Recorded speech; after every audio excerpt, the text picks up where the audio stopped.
ассалому алайкум тамошобинони азиз, ба таваҷҷӯҳи шумо барномаи иттилоъотии пайғом. Инак дар барномаи мо тамошо кунед.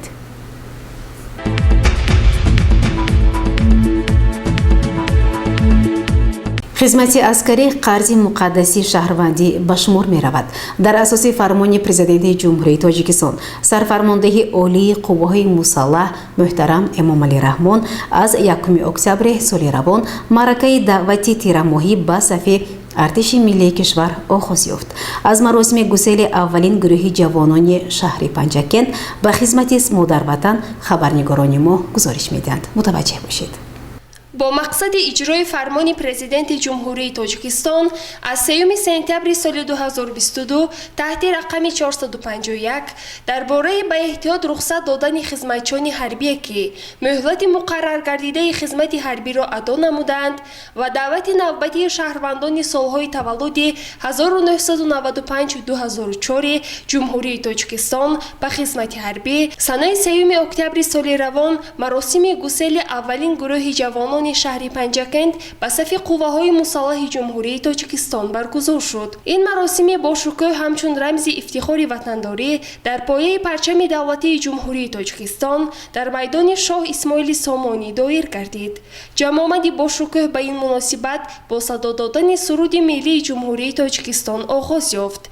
رئیس شهر پنجکند ضمن سخنرانی خویش عاید به اجرای فرمان پرزیدنت جمهوری تاجیکستان سرفرمانده عالی قوه‌های مسلح جمهوری تاجیکستان درباره به احتیاط رخصت دادن خدمتچیان حربی که مهلت مقرر گردیده خدمت حربی را ادا نمودند و دعوت نوبتی شهروندان سالهای تولد 1995 2004 جمهوری تاجیکستان به خدمت حربی سخن گفته نوسکران و والدان را با این روز خاطرمان تبریک و مبارکباد نمود و اظهار داشت که فرستادگان پنجکند خدمت مادر وطن را با مسئولیت بلند وطندوستی ادا می‌نمایند. در جمع آمد با شکوه نودعوت شدگان و والدان آنها نیز عاید به حمایه مرز بوم وطن و خدمت صادقانه برای کشور صاحب استقلال تاجیکان سخن گفتند. پس از انجام چاره‌بینی زیر سرود ملی جمهوری تاجیکستان چون عنعنه مراسم تناول نان از جانب مادران صورت گرفت. برنامه کنسرتی هنرمندان بخش فرهنگ شهر پنجکند به چاره‌بینی حسن تازه ضم نمود. با اقدام مقامات اجرایی حاکمیت دولتی شهر پنجکند در طربخانه درخشان دستورخوان برای نوسکران آراسته شد. ما امید میکنیم که جوانان سین دعوتی و والدان آنها با مسئولیت وطنداری در معرکه دعوت تیرماهی سهم خویش را میگذارند. گزارش صبرین اکرم و اسماعیل جان خالف، شاه حسین صالح و دلاور البردیف.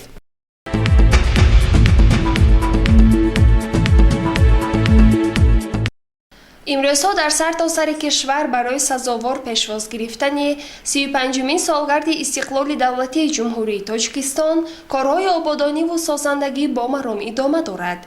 از جمله در حدود شهر و دهات پنجکند نیز بنیاد انشاءات گوناگون جشنی به راه مانده شده در نقشه است که تا روز این سنه مهم تاریخی به استفاده داده شوند. وابسته به این جلسه نوبتی کاری در تالار خورد مقامات اجرایی محلی حاکمیت دولتی شهر با اشتراک رئیس شهر پنجکند، رئیس کمیته تدارکات عبدالخالق خالقزاده، معاون یکم، معاونان رئیس شهر، معاونان رئیس کمیته تدارکات، کاتب کمیته تدارکات و راهبران کارخانه و تشکیلات‌ها، مدیران شعبه و بخش‌ها، رئیسان جماعت‌های دهات، اعضایان کمیته تدارکات برگزار گردید. در جلسه رفتی آمادگی‌ها به سزاوار تجلیل نمودن 35مین سالگرد استقلال دولتی جمهوری تاجیکستان مورد بررسی قرار گرفته. با مسئولین برای در وقت معین شده ساخته به استفاده دادن انشاءات به نقشه گرفته شده دستور سپارش داده شده از جانب رئیس شهر پنجکند تقاضا گردید که در وقت ساختمان به صفت کارها دقت اولین درجه داده شود. همزمان برای جانک نمودن کارهای آبادانی و سازندگی و به راه ماندن کارهای ترغیباتی و تشویقاتی بین اهالی در این سمت گروه‌های کاری تشکیل کرده شدند. در جنبست جلسه رئیس شهر پنجکند خالقزاده عبدالخالق با مسئولین جهت اجرای سروقتی وظیفه‌ها سپارش‌های مشخص داد. گزارش صبرین اکرم و شاه حسین صالح.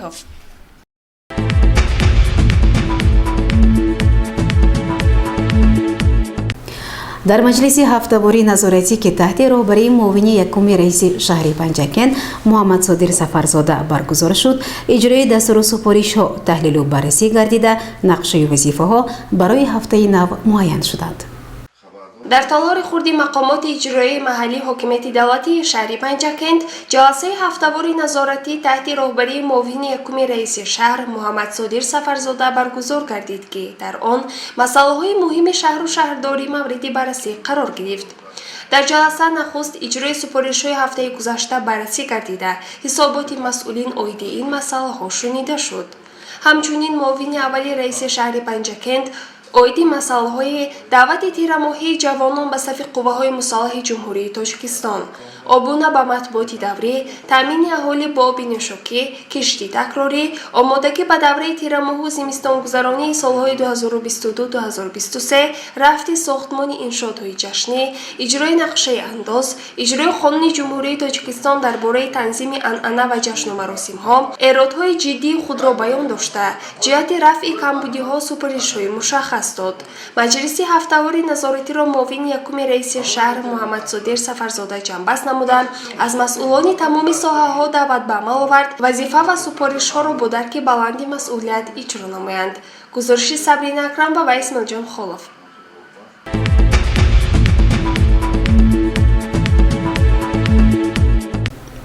барномаро идома медиҳем. ҳар сол якшанбеи якуми моҳи октябр дар ҷумҳурии Тоҷикистон рӯзи омӯзгор бо чорабиниҳои хотирмони маърифатӣ таҷлил мегардад.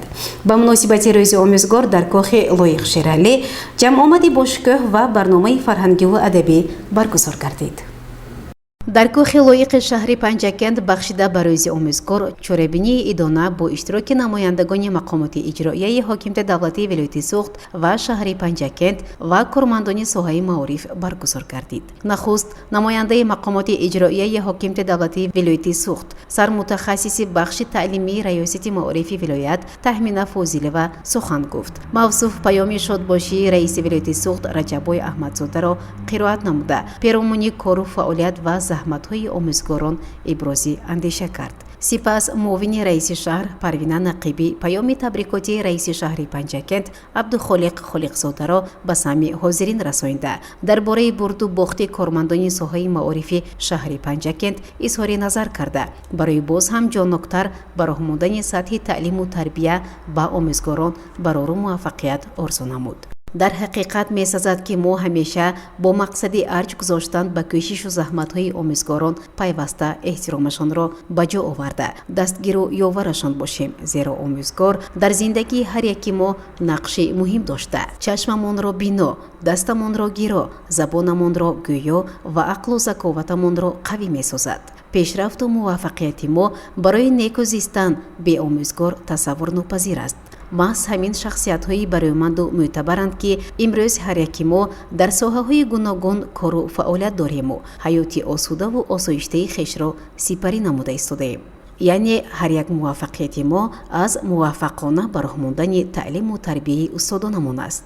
бояд гуфт ки дар ҷамъомади идона ба 14 нафар омӯзгорон ки шогирдонашон дар олимпиадаҳои байналмилалӣ ва ҷумҳуриявӣ ҷойҳои ифтихориро соҳиб шуданд, сипоснома ва мукофотпулиҳои таъсис намудаи мақомоти иҷроияи ҳокимияти давлатии шаҳр ва ба як гурӯҳи омӯзгорони шоиста ва собиқадорони соҳа унвони аълочии маориф ва илми ҷумҳурии Тоҷикистон, сипосномаи мақомоти иҷроияи маҳаллии ҳокимияти давлатии шаҳр ва тӯҳфаҳои хотиравӣ супорида шуд.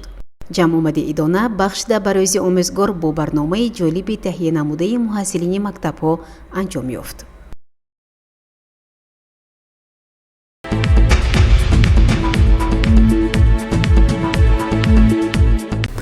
бо пешниҳоду дархости шаҳрвандон аз тарафи мақомоти иҷроияи маҳаллии ҳокимияти давлатии шаҳри Панҷакент ва дигар сохторҳои дахлдор дар роҳравҳои хиёбони Рӯдакӣ аз мавзеи дарвозаи Бухоро то чойхонаи Зарафшон ва роҳи самти маҳаллаи Лаби Чашма савдои худсарона пурра манъ карда шуд.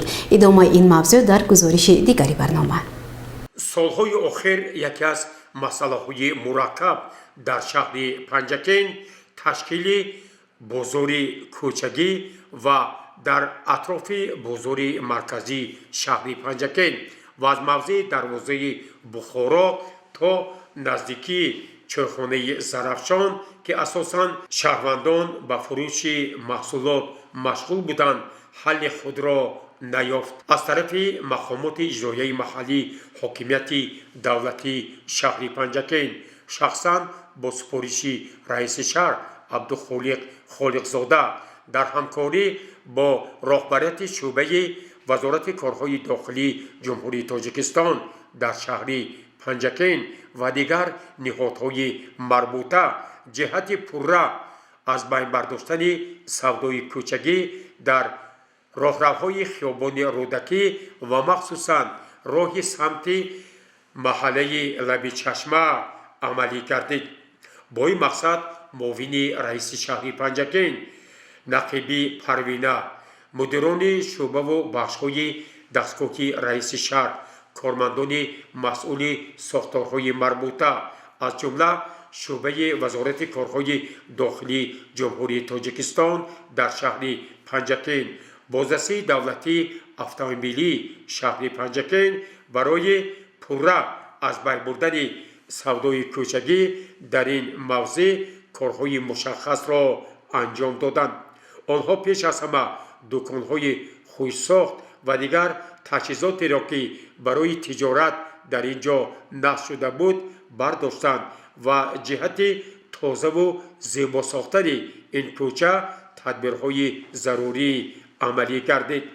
یک نفر شهروند درخواست نمود که بگذار در یکی از موضعهای موافق از جمله در نزد باغ طلایی شهر پنجکین رسته‌های تجارتی بنیاد شود و تاجران این موضع می توانند در آنجا فروش محصولات خویش را ادامه دهند. برادر جان، من همین برای شاپرا، برای کانترا، برای که آدمایی که چشماشون نمیگذرن یک تا بازار حقیقت همون پیش یرمنکه بوده تقانی داشت به ساعت هست انم یرمنکه دولت براورشش که نمیرد انم جا رود اونت خورج شدن. موضوع ذکر است که ساکنان شهر و دیهاتی پنجکین از بین بردن سودای کوچگی را در این موضوعها خیلی خوب ارزیابی کرده با راهبران در این سمت عرض سپاس کردند. رحمت من روی تازه کردم.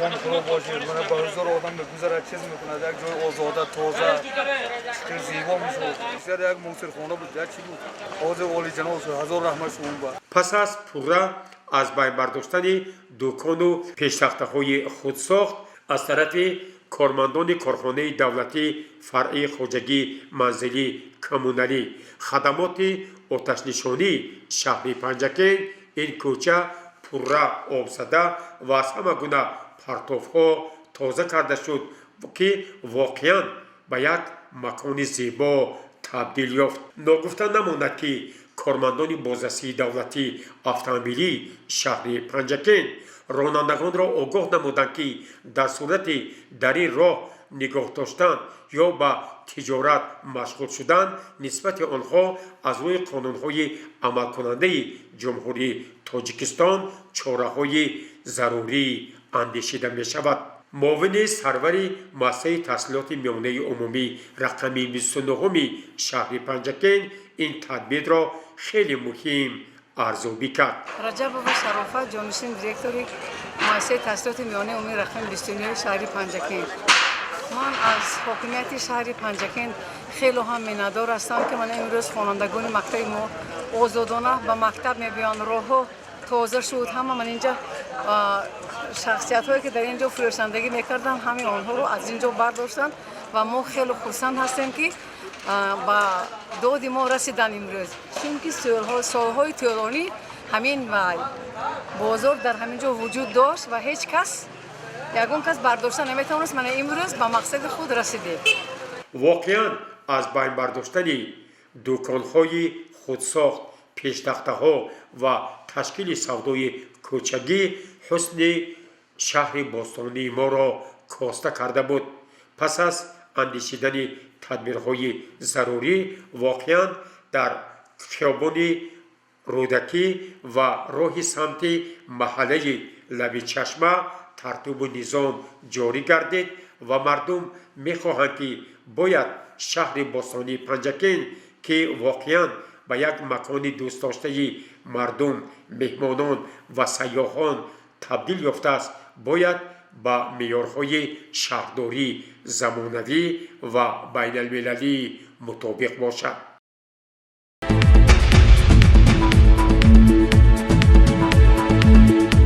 در دوره چاره‌بینی‌های کمیته اجرایی حزب خلقی دموکراتی تاجیکستان در شهر پنجکند با مناسبت 30 سالگی اجلاسی 16 شورای عالی جمهوری تاجیکستان بین کارخانه و تشکیلات‌ها مسابقه اوید با فوتبال برگزار گردید.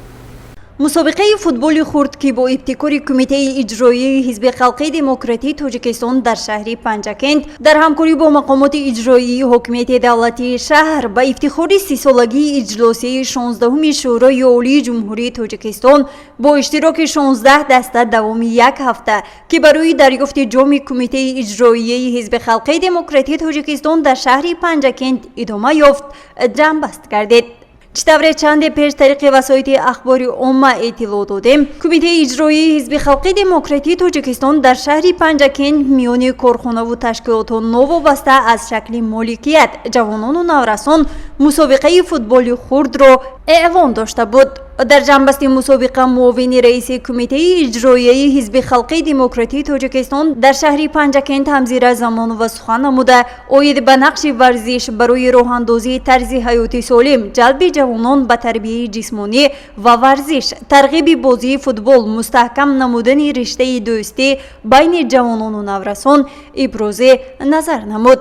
این چنین غالبان را از نام رئیس کمیته اجرایی حزب خلقی دموکراتی تاجیکستان در شهر پنجکند عضو مجلس ملی مجلس عالی جمهوری تاجیکستان مراد شکرزاده شاد باش گفت. این چنین غالبان مسابقه در بین 16 دسته همو 2 با دیپلم درجه 3 و مدال ها، دسته رحیمی با دیپلم درجه 2 با مدال ها و غالب مسابقه دسته بیمارخانه با دیپلم درجه 1 و جام کمیته اجرایی را با مدال های افتخاری قدردانی گردیدند. در رفت جنبسته مسابقه به بهترین بازیگر، هجوم کننده، دروازه‌بان و حمایتگر سپاسنامه از نام کمیته اجرایی و مکافات های تأسیس نموده کمیته اجرایی در وضعیت تنتنوی تقدیم کرده شد. مورد به یادآوری است که به مناسبت 30 سالگی اجلاسی 16 شورای عالی جمهوری تاجیکستان در کمیته اجرایی حزب خلقی دموکراتی تاجیکستان دیگر چاره‌بینی‌ها از قبیل گذرانیدن آزمون و مسابقه ها ادامه دارد. گزارش مرتبه رحمان و اسماعیل جان خالف.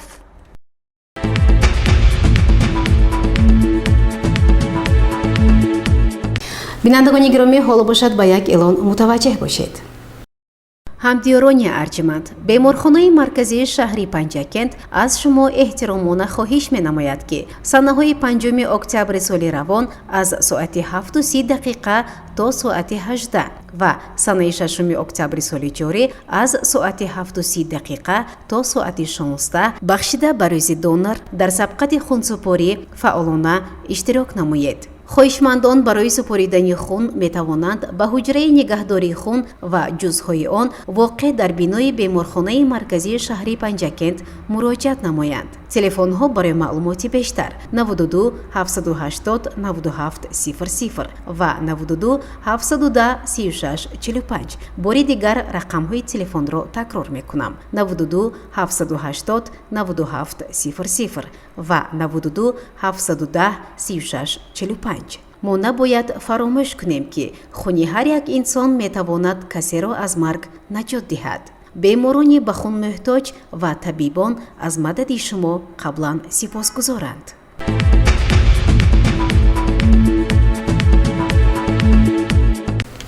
بینندگان گرامی، در همینجا برنامه تلویزیونی پیغام به پایان میرسد. برای هر یک شما سلامتی و سربلندی را خواهانیم. خیر.